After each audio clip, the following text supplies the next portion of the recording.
Lo más importante, por su lado, usted es el que presentó el proyecto de ley para incorporar la figura de la Asamblea Constituyente a la actual Carta Magna.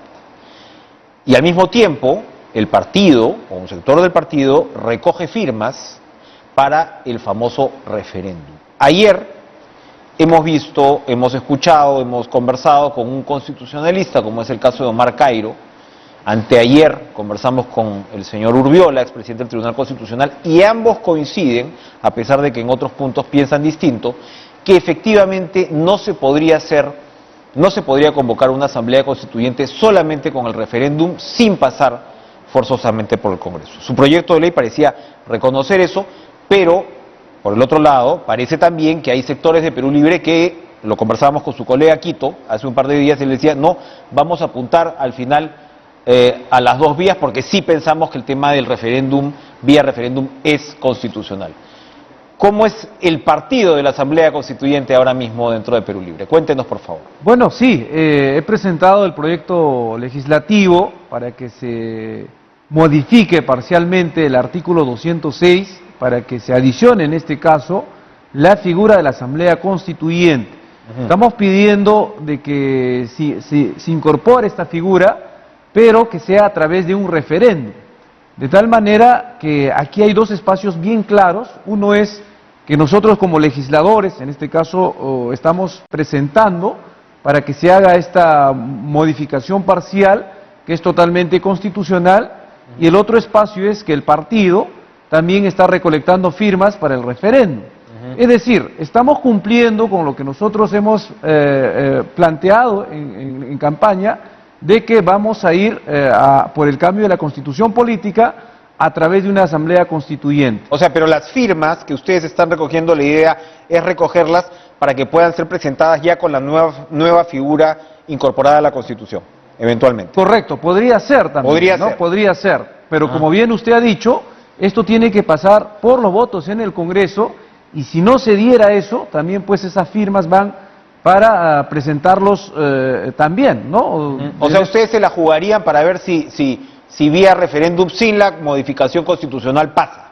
Sí, también, ¿no? Más que jugarse es cumplir con lo que se ha propuesto en campaña. Nosotros hemos dicho que tenemos como propuesta prioritaria, después de haber recogido los anhelos, la demanda del pueblo que pide una nueva constitución a través de una asamblea constituyente, hemos dicho y estamos cumpliendo desde el Congreso que se modifique el artículo 206 y que permita y contemple una asamblea constituyente.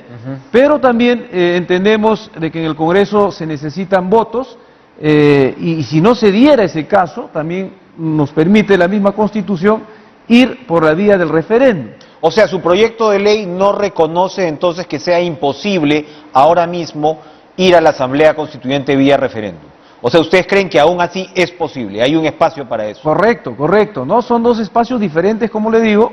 Uno es hacer esta reforma parcial desde el Congreso y bueno... ¿Para hacerlo más explícito de repente? Exactamente, ¿no?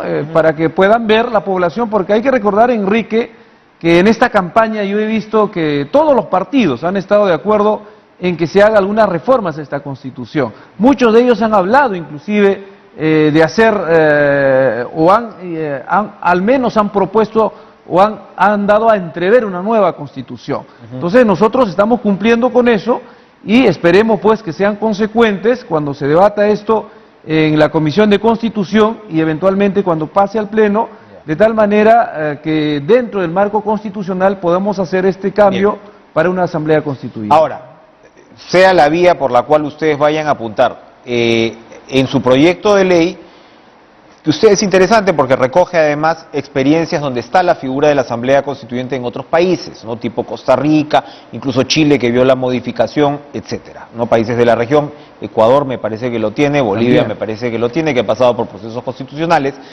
Pero a la hora ya de la elaboración del proyecto de ley, usted señala de un lado que la Constitución es ilegítima por, digamos, todo el contexto político en el cual se gestó, ¿no? El tema del gobierno del fujimorismo, el referéndum, etcétera. Pero de ahí va al corazón de la situación, que es el tema del modelo económico. Se considera entonces que hay que cambiar el modelo económico y darle a la economía un acento, por decirlo de alguna manera, más estatista, que el Estado tenga mayor control sobre la economía. ¿Usted es consciente que eso lo va a poner cuesta arriba con respecto a las otras agrupaciones políticas? Porque parte del temor entre quienes se oponen a una constituyente es precisamente que se cambie el modelo económico. ¿Sienten ustedes que tienen la fuerza para poder sacar adelante un proyecto de ley con estas características que, repito, va a tener la oposición de sectores políticos? Sí, pero hay que entender que nosotros los políticos estamos para canalizar y hacer realidad los anhelos y la petición del pueblo, ¿no? En este caso, el pueblo pide una nueva constitución y en el trasfondo pues quieren un nuevo modelo económico, ¿no? Porque este modelo económico del libre mercado, del neoliberalismo, lo que ha hecho en nuestro país es incrementar la pobreza, la extrema pobreza. Es un modelo económico que se ha hecho pensando solamente en las grandes empresas, tanto nacionales y transnacionales, ¿no? Es una constitución que tiene un carácter individualista, privatista, un carácter mercantilista, a tal punto que tenemos que la educación, la salud no son derechos fundamentales como deberían ser, por el contrario son servicios, y lamentablemente hemos visto con esta pandemia cómo se ha hecho la salud, ¿no? O se ha hecho un negocio de la salud, igualmente la educación. Entonces, por ello es necesario cambiar esta Constitución y debe empezar también por el modelo económico, porque como bien usted dice y como lo planteamos, la actual Constitución del 93 que tenemos es una Constitución que tiene un origen espurio y legítimo, ¿no? Hay que recordar que se impuso tras el autogolpe 5 de abril de 1992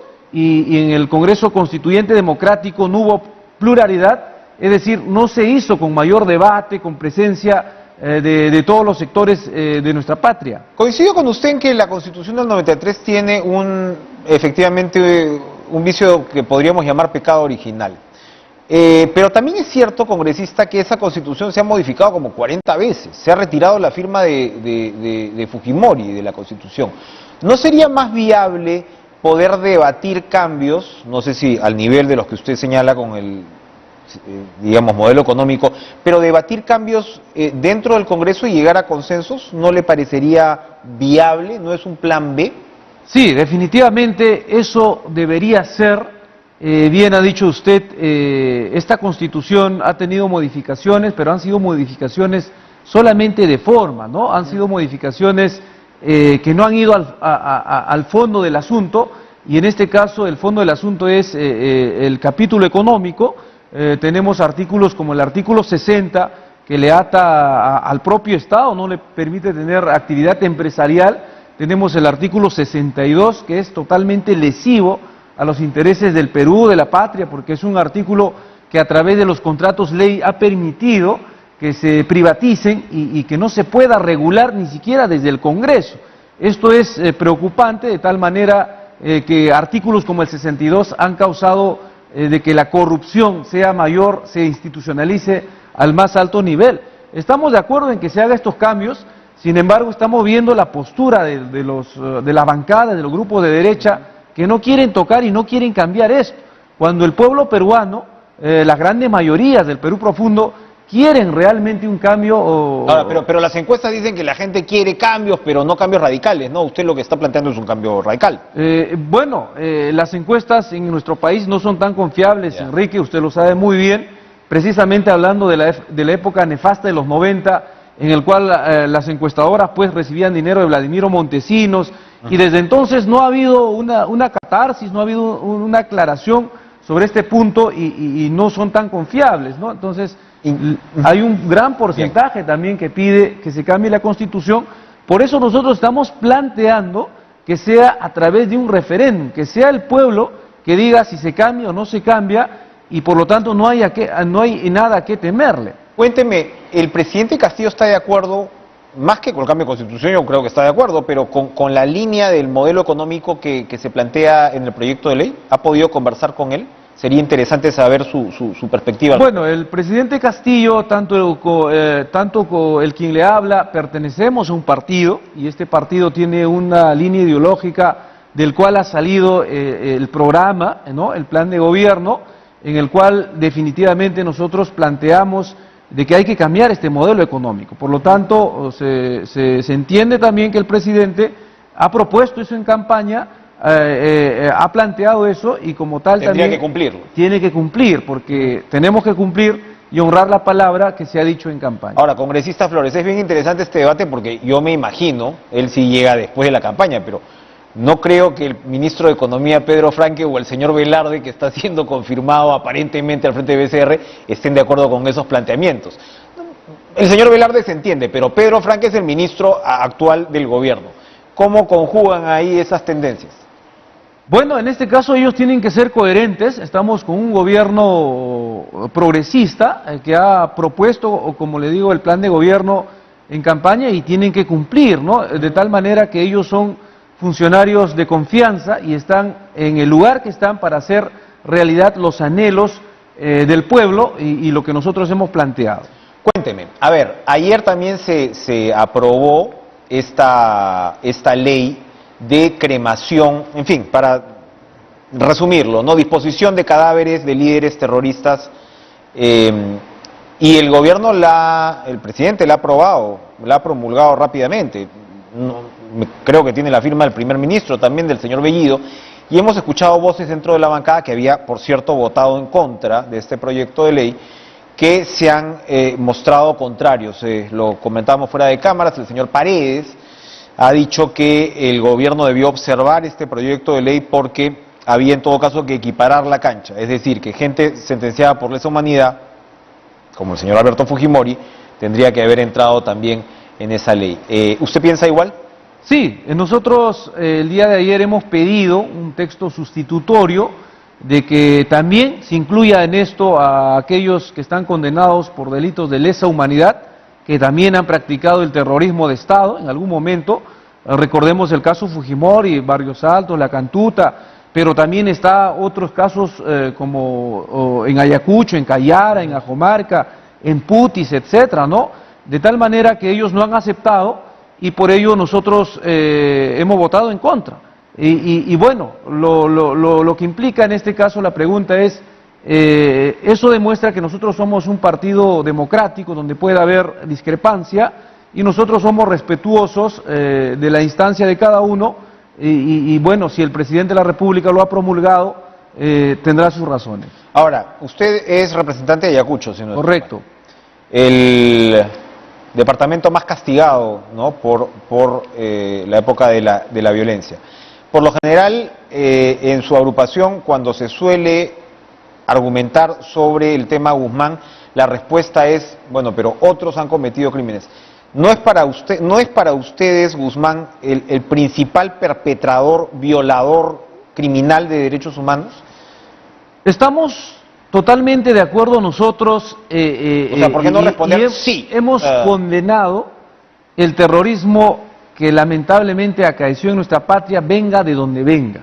Ahora, es que nosotros venga de donde venga, discúlpeme ahí, congresista, venga de donde venga es complejo porque si bien se produjeron excesos, delitos y crímenes por parte de miembros de las Fuerzas Armadas, quien le declara la guerra al Estado y a la democracia es el terrorismo de Sendero Luminoso. Entonces, cuando uno responde venga de donde venga, es como equiparar a las fuerzas del Estado con un grupo terrorista. ¿Estoy en lo correcto? No, hay que hacer una precisión aquí. Primero, debe quedar claro que nosotros condenamos el terrorismo subversivo, o en este caso iniciado por Abimael Guzmán. Siempre lo hemos hecho nosotros desde Perú Libre y también personalmente, pero sin embargo también está el informe de la Comisión de la Verdad y la Reconciliación Nacional, en el cual dice que no solo se trata de casos puntuales, sino que hay 60.000 muertos y paradójicamente la mitad han sido cometidos por malos militares. No hay que generalizar en esto a las Fuerzas Armadas de ninguna manera, pero sin embargo hay responsabilidades individuales. A eso es lo que nosotros nos referimos, porque yo provengo de Ayacucho, la región más castigada, que estuvo en medio de la insanía terrorista, tanto subversiva, pero también de parte del terrorismo de Estado que se ha practicado. Con esto no estamos englobando a todos los militares. Pero hubo un cambio de estrategia, o sea, 84, 85, hechos como en el 88, etcétera, pero hay un cambio de estrategia de la Fuerza Armada sin, por supuesto, insistir que quien cometió delitos debe pagar por su, pero insisto, Correcto. al final como que se equipara, ¿no? En la línea, aparte era, señor... No Flores, tanto así. O sea, lo de Guzmán era un tumor ideológico, a mí me llama la atención, o sea, era un maoísta, era un grupúsculo que aplica una ideología que ni siquiera tenía cómo aplicar, que va contra los valores comunitarios de nuestra gente altoandina, o sea, eso es lo que me parece que todavía no se llega a calibrar bien en el entendimiento, ¿no? No tanto así, Enrique. Lo que debe quedar claro es Ya. que con todo esto, con toda esta discusión, el pueblo que ha vuelto a sufrir una vez más es Ayacucho, porque es un pueblo que ha sufrido tanto dolor, tantas pérdidas.